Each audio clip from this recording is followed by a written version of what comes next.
Hoje eu quero falar sobre um assunto que algumas pessoas não gostam de ouvir, mas querendo ou não, a verdade tem que ser dita, né? Quando Jesus fala: conhecereis a verdade e a verdade vos libertará. E o que eu quero dizer sobre pessoas que acreditam que quando elas falam em nome de Jesus,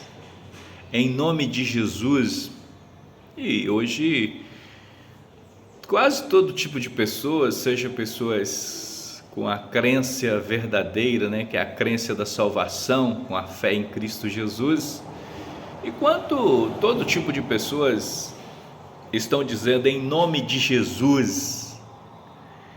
E o nome de Jesus, ele tem poder? Tem. Porque a Bíblia fala assim: e fazer discípulo de todas as nações, batizando em nome do Pai, do Filho, curando e fazendo sinais e um monte de coisa que Jesus ordena, né?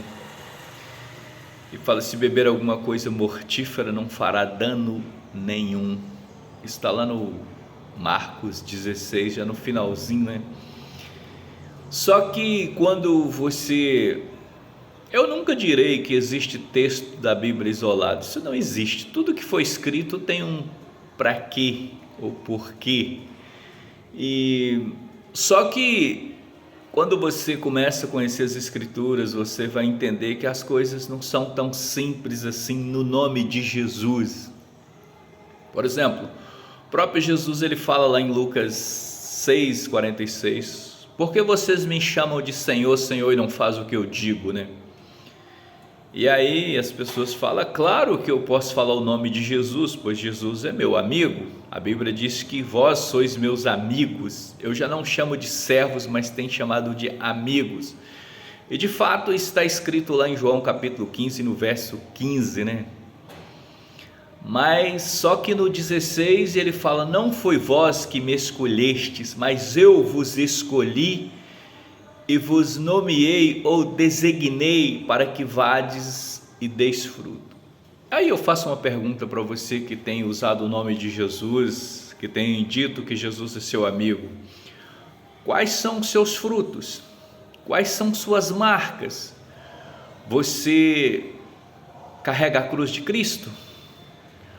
O nome de Cristo tem sido honrado por causa de você? Ou o nome de Cristo tem sido blasfemado por causa da sua caminhada, do seu trabalho, das suas atitudes? O nome de Deus, o nome do Senhor Jesus, ele tem poder sim, mas você precisa entender uma coisa: há pessoas que pensam que elas são amigas de Deus e de fato elas são inimigas. Por que eu digo isso? Todo aquele que não aceita as ordens, todo aquele que não pega a cruz de Cristo, ele é inimigo de Deus. Eu posso mostrar isso para você mesmo no Evangelho de João, no capítulo 3, no verso 36.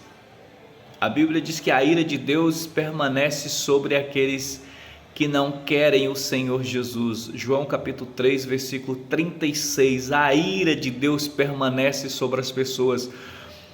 Aí você precisa entender quem que Jesus chama amigo dele. Quem que Jesus chama amigo dele são as pessoas que aceitaram as ordens de Cristo, as pessoas que pegaram a cruz de Cristo, as pessoas que de fato renunciou a esse mundo, as pessoas que vivem para Cristo, não vivem para elas mesmas. E aí você vai entender que às vezes você tem rezado, orado, seja lá da forma que for, às vezes sua reza, sua oração ela é vã, porque você está fora do reino de Deus. Por exemplo, o Pai Nosso que as pessoas oram, rezam, quando ele fala assim: livra-nos de cair em tentação, de repente você já está na tentação. Eu sempre falo: se você quer tomar banho, você tem que tomar banho em água limpa. Se você está dentro da lama, você nunca vai conseguir ficar limpo. Então, para você ficar limpo, você precisa sair da lama. Você precisa parar de beber aquela água que está suja, que está imunda. E você vai entender isso o dia que você dispor a ler as Escrituras, entender as Escrituras. Porque a Bíblia diz que todo aquele que busca, encontra. Se você de fato tem interesse de conhecer o reino de Deus, de conhecer a verdade, você vai encontrar Jesus, mas é dentro das Escrituras. E eu ainda vou provar para você que se você não pegou a cruz de Cristo, se você não aceitou as ordens do Senhor Jesus, que é renunciar a si mesmo, tomar sua cruz cada dia e negar você mesmo, a ira de Deus está sobre você. João 3, verso 36. A Bíblia diz também lá em Tiago, capítulo 4, verso 4, se você é amigo do mundo, você é inimigo de Deus. Se você ama esse mundo, você é inimigo de Deus. Se você vive para esse mundo, você é inimigo de Deus. Lá nas cartas do apóstolo Paulo, Efésios capítulo 5, verso 6, ele fala: não enganeis com palavras vãs, porque sobre essas coisas vem a ira de Deus sobre os filhos da desobediência. Então você precisa entender, para você ser um amigo de Deus, você precisa fazer a vontade dele.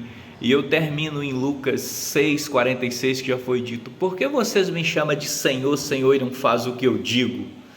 Então, desde o Antigo Testamento, se você olhar o Salmo 50, né?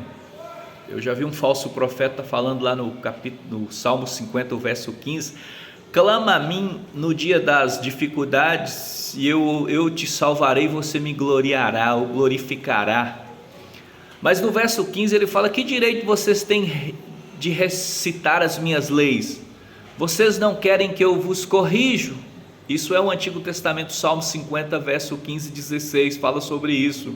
Então, para você ser amigo de Jesus, o Cristo, você precisa pegar a cruz de Cristo.